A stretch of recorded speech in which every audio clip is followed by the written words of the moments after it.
we're going to start in the realm of shootouts. Shootouts usually the most exciting because it comes down, it's adrenaline packed.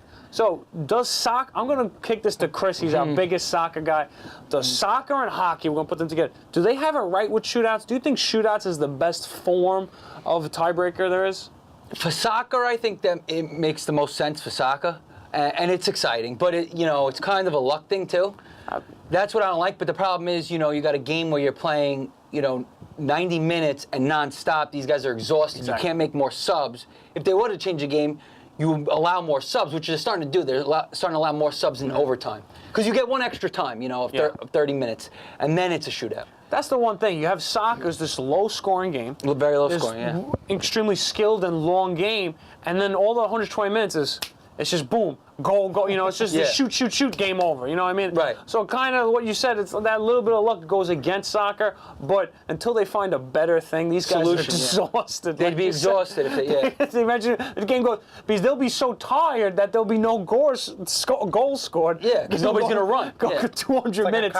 Exactly, the guys will be sleeping at the end of the game. Right. Hockey makes more sense, I think. The Ranger had. How do you feel about hockey shootouts? Do you think that happened about 15 years ago? Do you think that was a good change for hockey to implement the shootouts? I mean, I think it's really, it's exciting. Like, nothing's better than, soccer doesn't compare to hockey shootouts, in my opinion. Yeah. I just like it better. It makes more sense in hockey. It makes more sense because it's still hard to score a goalie. Yeah. It's still, the net is that much smaller. That's true. Soccer's a little bit easier. Yeah, so, of course. And the penalty shot was always the most exciting thing in hockey. Yeah. When there's a penalty. It's taking the best, most exciting part of hockey.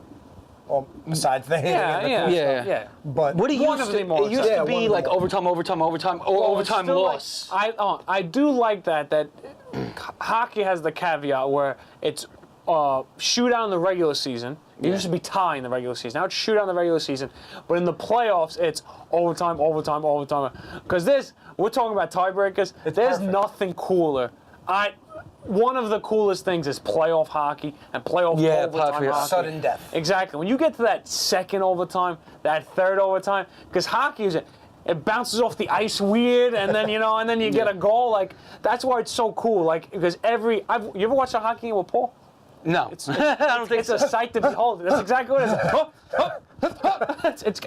But that's how playoff hockey is. And that's my fourth favorite sport. I don't even know what's going on half the time. Yeah, it makes me exciting, especially playoffs. Exactly. That's what playoff overtime hockey is. So you have the bounce on one bounce of the puck.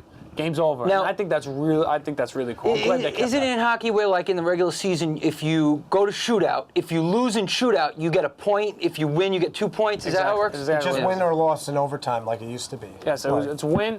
For win, you get 2 points. Loss, you get 0 points. If you make it to overtime, you automatically get a point. I think that was a good way to do it, Then if you win, you get the extra point. Hockey's got it right for their sport. Talk about it, a little off topic, but the point system is interesting. Like I kind of like the point system. That's like soccer. I don't know if it. That's the thing. I don't know if it go in other sports, but the point system's kind of cool. I don't know. Well, football, you don't really need a point system. Baseball's too many. The points would be like 500 points. Yeah.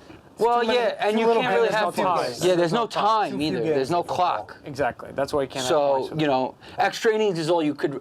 Now, baseball is interesting though. Is that what we're going to? That's next. That's next. I think even a biggest soccer fan, I think we can get into that. Hockey over shootout is a little bit better because we think it just fits the game a little bit better than soccer. Soccer, we know the necessity of it because of the super long game and the exhaustion. But they could fix it. If they did this, like I said, which they're starting to do. Right here. Yeah, I would say do this, FIFA, if you're going to do something. You have 3 subs in the regular game throughout regulation time and in extra time. So instead of doing that, you do 3 subs in regular time, and then if it goes to extra time, you should allow it to have at least 2 more subs. So now you're bringing on 2 more fresh legs that could impact the game. And then instead of having a shootout, you can make it 1 more 15-minute extra time. One whole 15 minutes straight through. 135 minutes. Right, and you maybe let 1 more sub happen. If it ends at that point, it's either like then you go to shootout. Then you have to go to shootout. Take notes. One more extra time. But if it's 0-0 a whole entire soccer game, and then it gets into overtime and that, like, it's already a non-exciting game. It might be exciting. Well, to me, no score. How do you not have a game without scoring going to extra time? I think shootout really lends itself to the non-soccer fans. Yeah. The non. Yes, 'cause it's exciting. You watch soccer all the time. Yeah. The non-traditional soccer fan just tunes in. The casual fan, yeah. Thank you. Go Bird Side.